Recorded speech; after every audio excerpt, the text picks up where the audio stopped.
Halo teman-teman, kembali lagi bersama saya di vlog ke-7 saya.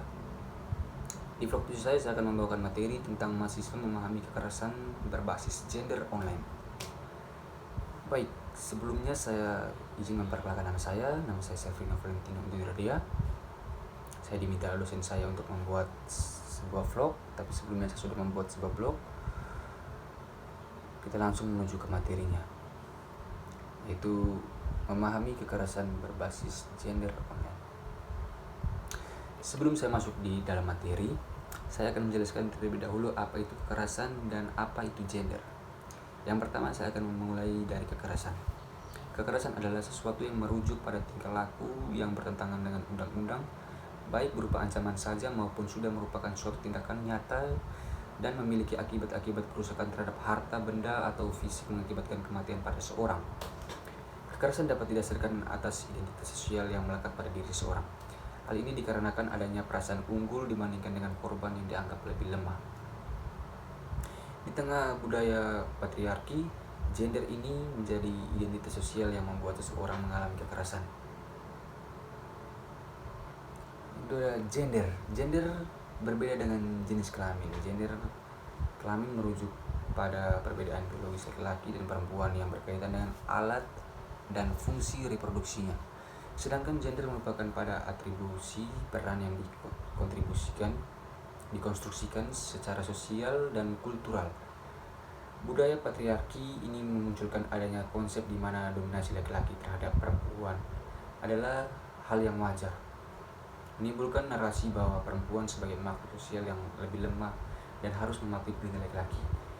Bila menolak, maka akan berakhir dengan mengalami tindakan kekerasan. Hal ini yang disebut dengan kekerasan berbasis gender.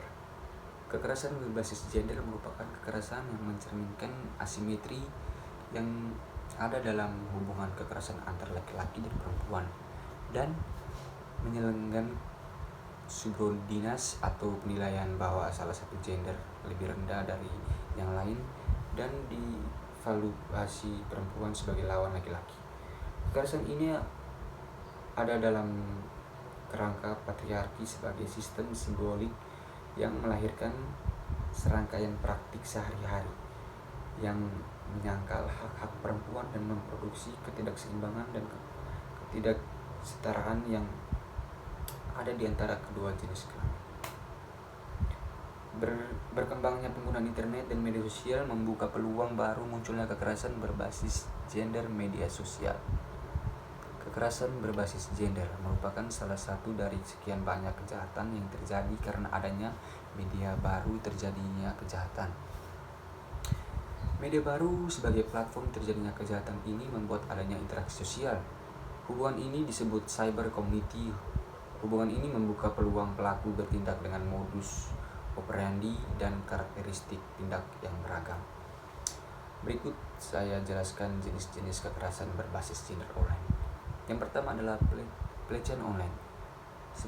Seperti membagikan gambar yang bersifat pornografi dan seperti itu. Yang kedua ada pendekatan untuk memperdaya, seperti pelaku yang mendekat dan membangun koneksi secara emosional sehingga mendapat kepercayaan korban, mengarah pada perlakuan seksual untuk penyalahgunaan konten digital atau identitas pribadi korban. Yang ketiga adalah peretasan atau hacking, seperti memanfaatkan teknologi secara ilegal untuk mendapatkan akses suatu sistem jaringan, tujuan mendapatkan dan mengubah informasi untuk merusak reputasi korban.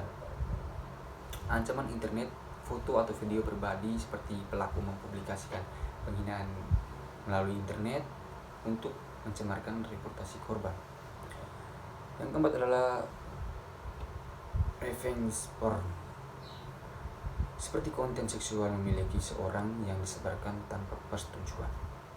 Dan yang kelima adalah impersonasi, seperti seseorang yang menggunakan nama kita untuk membuat akun medsos dengan keuntungan untuk dirinya dan bisa membayangkan nama baik kita. Pada permasalahan ini ada kebijakan penal mengulangi kekerasan berbasis gender online, yakni menjalankan sistem peradilan pidana berkeadilan gender dengan cara melibatkan korban secara aktif dalam proses penggunaan perkara. sehingga korban akan diposisikan sebagai subjek bukan sebagai objek yang hanya diambil keterangan saja sebagai subjek. Korban berhak dengar keterangannya, mendapatkan informasi atas upaya-upaya hukum yang berjalan, dipertimbangkan rasa keadilan yang ingin diperolehnya, dan dipulihkan situasi dirinya atas perampasan hak-hak dan kekerasan yang dialaminya.